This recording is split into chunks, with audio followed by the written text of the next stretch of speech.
சிறுதுளி பெருவெள்ளம் மழைநீரை சேமிப்போம்.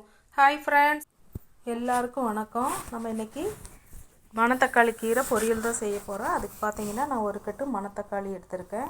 அதை நல்லா சுத்தம் பண்ணிவிட்டு கழுகி தண்ணி வடிகிறதுக்காக வச்சுருக்கேன். இதை நம்ம சின்னதாக பொடிசாக கட் பண்ணி எடுத்துக்கலாம். அதுக்கு முன்னால் இது வரைக்கும் சப்ஸ்கிரைப் பண்ணாதவங்க கண்டிப்பாக சப்ஸ்கிரைப் பண்ணுங்கள். பிடிச்சிருந்தா லைக் பண்ணுங்கள், ஷேர் பண்ணுங்கள். இது வந்து கிப்பி கேரளா சமையல் பாருங்கள். இப்போ வந்து சின்னதாக கட் பண்ணி வச்சுருக்கேன். இப்போ நம்ம கடாய் அடுப்பில் வச்சுக்கலாம். வச்சுட்டு அதுக்கு பார்த்திங்கன்னா ஒரு டேபிள் ஸ்பூன் அளவுக்கு தேங்காய் எண்ணெய் ஊற்றிக்கிறேன். எண்ணெய் ஊற்றிட்டு அதில் பார்த்திங்கன்னா கடுகு வந்து நான் போட மாட்டேன். இதில் வெங்காயமும் பச்சை மிளகா மட்டும் போட்டு வதக்கிக்கலாம். பச்சை மிளகா இல்லாதனால நான் வர மிளகா வந்து சின்ன சின்னதாக பிச்சு போட்டிருக்கேன். இது நல்லா வதங்கினதுக்கு அப்புறமா கீரை வந்து போட்டுக்கலாம். இதை கொஞ்சம் வதங்கட்டும். வதங்கின உடனே கீரை போட்டு நம்ம நல்லா ஃபஸ்ட்டு வதக்கிட்டு அது சுருங்கினதுக்கு அப்புறமா நம்ம வந்து உப்பு போட்டுக்கலாம். கீரை வந்து எப்போயுமே அப்படி தான் செய்யணும். ஏற்கனவே நான் மணத்தக்காளி கீரை வீடியோ போட்டிருக்கேன். அது வந்து தேங்காய் போட்டு செஞ்ச வீடியோ. இது வந்து பார்த்திங்கன்னா இதில் முட்டை போட்டு செய்கிறது. இது குழந்தைங்களுக்கெல்லாம் பார்த்திங்கன்னா நல்லா ஹெல்த்தியாக இருக்கும். அதனால் முட்டை போட்டு செய்கிறதுக்காக இந்த கீரை வந்து சின்ன சின்னதாக கட் பண்ணி போட்டு நல்லா வதக்கிக்கலாம். நல்லா வதங்கினதுக்கு அப்புறமா உப்பு போட்டு வதக்கணும். வதங்கினதுக்கு அப்புறமா முட்டை போட்டுக்கலாம். அது நம்மளோட தேவை தான். ஒரு முட்டையோ 2 முட்டையோ நம்மளுக்கு எப்படி தேவையோ அது மாதிரி நம்ம போட்டுக்கலாம். நான் வந்து இப்போ இதுக்கு வந்து ஒரு முட்டை தான் நான் போட்டுக்கிறேன்.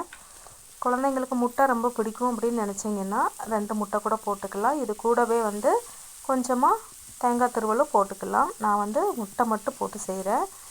கீரை வந்து நல்லா வதக்கி விட்டுக்கலாம். நல்லா பெரட்டி விட்டுட்டு அது வந்து நல்லா தண்ணி, அதாவது கீரை நல்லா வதங்கின உடனே ஒரு 2 நிமிஷம் ஒரு 5 செகண்ட் வந்து மூடி வச்சிடலாம். மூடி வச்சதுக்கப்புறமா அது வந்து கொஞ்சம் தண்ணி விடும்.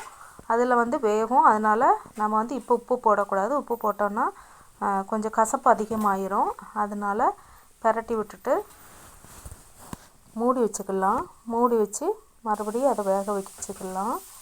இப்போ பாருங்கள், நல்லா பெரட்டி விட்டாச்சு. இதை வந்து ஒரு 5 செகண்ட் வந்து மூடி வைப்போம்.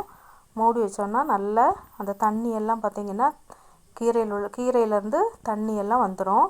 வந்ததுக்கப்புறமா நம்ம உப்பு போட்டுக்கலாம். ஏன்னா நம்ம ஃபஸ்ட்லேயே போட்டோன்னா உப்பு வந்து அதிகமாயிரும். அதனால் இப்போ நம்ம நல்லா வதக்கிட்டு இந்த மாதிரி நல்லா பெரட்டி விட்டதுக்கப்புறமா நம்ம வந்து உப்பு போட்டுக்கலாம். இப்போ பார்த்திங்கன்னா கொஞ்சமாக அதுக்கு தேவையான அளவு உப்பு போட்டு நல்லா பெரட்டி விட்டுக்கலாம். பெரட்டி விட்டதுக்கப்புறமா நம்ம வந்து முட்டை போட்டுக்கலாம். இப்போ உப்பு போட்டு நல்லா மிக்ஸ் பண்ணி விட்டுக்கலாம். தேவையான அளவு உப்பு போட்டுக்கிடுவோம். உப்பு போட்டாச்சு. உப்பு போட்டு இதை நல்லா பெரட்டி விடுவோம். இது சமையல் வந்து உங்களுக்கு பிடிச்சிருந்ததுன்னா கண்டிப்பாக லைக் பண்ணுங்கள். பிடிச்சிருந்தா லைக் பண்ணுங்கள். இது வரைக்கும் சப்ஸ்கிரைப் பண்ணாதவங்க கண்டிப்பாக சப்ஸ்கிரைப் பண்ணுங்கள். பிடிச்சிருந்தா உங்கள் ஃப்ரெண்ட்ஸுக்கு ஷேர் பண்ணி விடுங்க. பாருங்கள், இப்போ நல்லா வதங்கிருச்சு. இப்போ இந்த டைமில் நம்ம வந்து முட்டை வந்து உடச்சி ஊற்றிக்கலாம். இதுக்கு 2 முட்டை கூட ஊற்றிக்கலாம். நமக்கு எப்படி டேஸ்ட்டு தேவையோ அது மாதிரி நம்ம செஞ்சுக்கலாம். எல்லாம் நம்மளோட தேவையை பொறுத்து தான். பாருங்கள், இப்போ மூடி வச்சாச்சு. உப்பு போட்டு வச்சுருக்கனால கொஞ்சம் கூட அது வேகட்டும். வெந்ததுக்கப்புறமா நம்ம முட்டை ஊற்றிக்கலாம். இப்போ பாருங்கள், நல்லா வெந்துருச்சு கீரை. இந்த டைமில் நாம் வந்து முட்டை உடச்சி ஊற்றிக்கலாம்.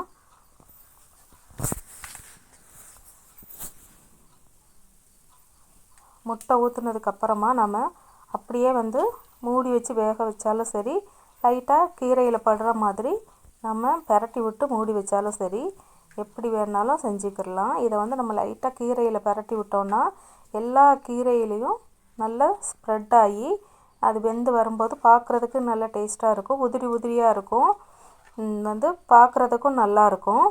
சாப்பிடும்போது நல்ல டேஸ்ட்டாகவும் இருக்கும். பாருங்கள், இப்போ வந்து நம்ம முட்டையை வந்து இதில் பெரட்டி விட்டுட்டோம். இதை வந்து நம்ம அப்படி லைட்டாக மூடி வச்சிடலாம். மூடி வச்சோன்னா அந்த முட்டை வந்து நல்லா வெந்துடும்.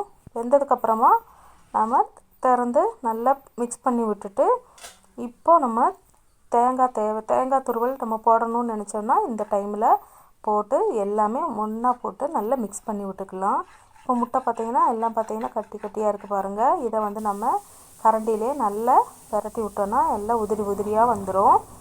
அது சாப்பிட்றதுக்கு நல்ல டேஸ்ட்டாக இருக்கும், பார்க்குறதுக்கும் நல்லாயிருக்கும். இந்த டைமில் உப்பு இருக்கான்னு பார்த்துட்டு நம்ம உப்பு போட்டுக்கலாம். உப்பெல்லாம் சரியாக இருக்குது.